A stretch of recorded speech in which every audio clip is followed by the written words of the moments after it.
نحمده ونصلي على رسوله الكريم اما بعد فاعوذ باللہ من الشیطان الرجیم بسم اللہ الرحمن الرحیم۔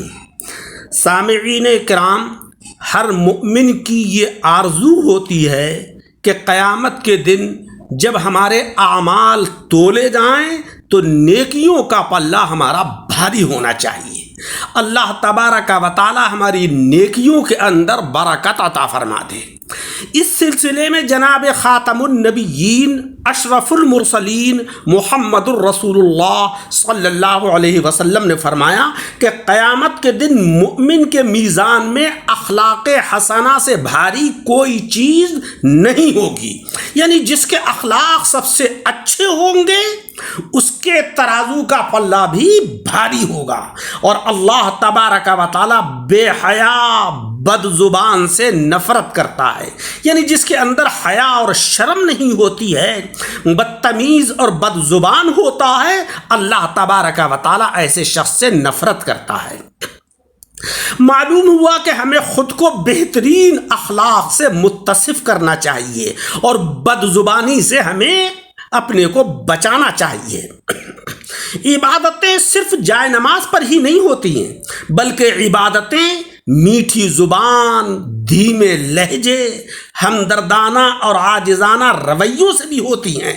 پیارے نبی کا فرمان ہے کہ جسے پسند ہے کہ اس کی روزی میں فراخی ہو، برکت ہو، اس کے گھر میں دولت کی فراوانی ہو اور اس کی عمر دراز کی جائے، لمبی کی جائے، تو اس کو چاہیے کہ وہ صلہ رحمی کیا کرے۔ صلہ رحمی کیا ہے؟ رشتوں کو جوڑنا اور رشتوں کو توڑنے سے پرہیز کرنا، بچنا۔ افسوس یہ ہے کہ آج ہم ذرا سی بات میں رشتوں کو منقطع کر دیتے ہیں، توڑ دیتے ہیں، ایک دوسرے سے نفرت کرتے ہیں۔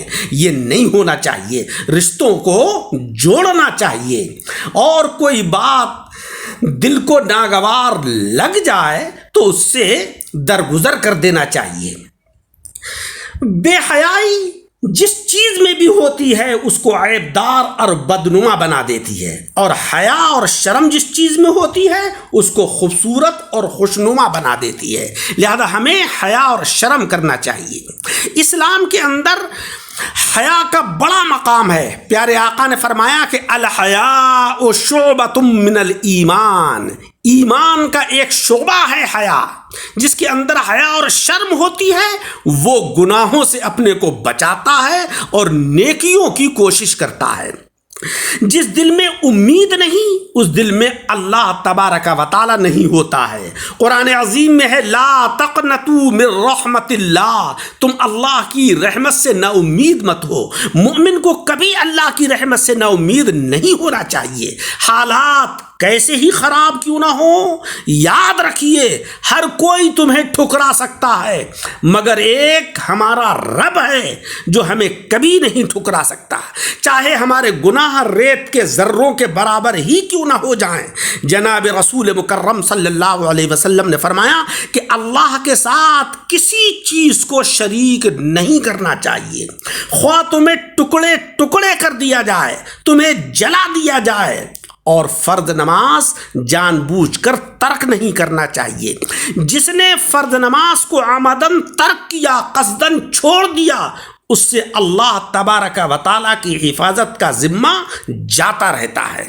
اور شراب نہیں پینا چاہیے، کیونکہ شراب جو ہے وہ ہر برائی کی کنجی ہے، چابی ہے۔ جب انسان کے ہوش و حواس ہی ختم ہو جاتے ہیں تو ظاہر ہے کہ وہ بہت سے گناہوں میں لت پت ہو جاتا ہے۔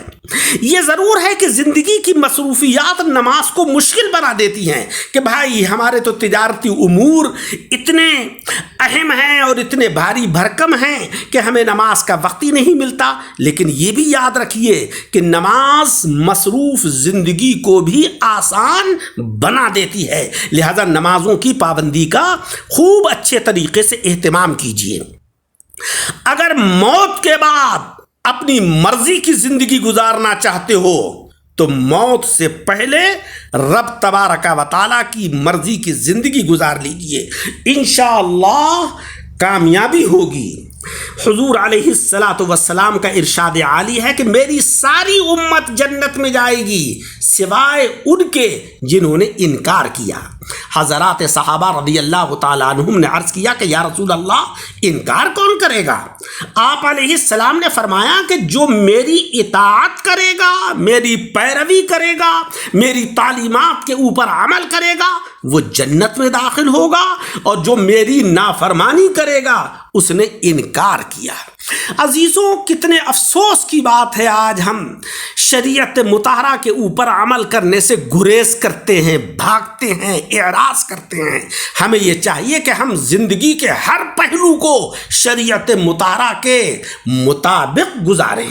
حضور علیہ الصلاۃ والسلام فرماتے ہیں کہ کثرت سے اللہ کا ذکر کیا کرو، لا یعنی باتوں سے پرہیز کیا کرو، اور نماز لمبی پڑھا کرو۔ آقا علیہ السلام کا ارشاد عالی ہے کہ جب بھی کوئی بندہ خلوص دل سے لا الہ الا اللہ کہے گا، یعنی کوئی معبود نہیں، کوئی عبادت کے لائق نہیں سوائے اللہ کے، اور وہ گناہ کبائر سے بچتا رہے گا، تو اس کے لیے آسمان کے دروازے کھول دیے جاتے ہیں اور یہ کلمہ طیبہ عرش تک جا پہنچتا ہے۔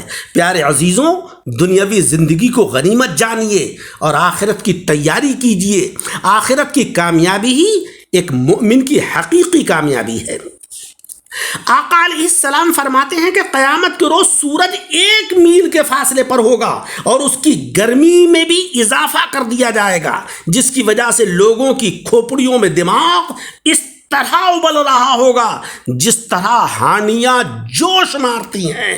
لوگ اپنے گناہوں کے باقدر پسینے میں ڈوبے ہوئے ہوں گے، یعنی بعض وہ ہوں گے کہ جو ٹخنوں تک پسینہ ہوگا، بعض بندے وہ ہوں گے کہ جن کی پنڈلیوں تک پسینہ ہوگا، بعض کا پسینہ کمر تک ہوگا، اور بعض کے منہ میں لگام لگی ہوئی ہوگی پسینے کی، غوطے کھا رہے ہوں گے۔ پیارے عزیزوں، کتنا پرخطر منظر ہوگا۔ اس منظر سے ہمیں اگر بچنا ہے تو ہمیں پیارے آقا جناب محمد مصطفیٰ صلی اللہ علیہ وسلم کی تعلیمات کے اوپر عمل پیرا ہونا چاہیے۔ اللہ تبارک و تعالی ہمیں عمل کی توفیق عطا فرمائے، آمین بجاہ النبی الکریم۔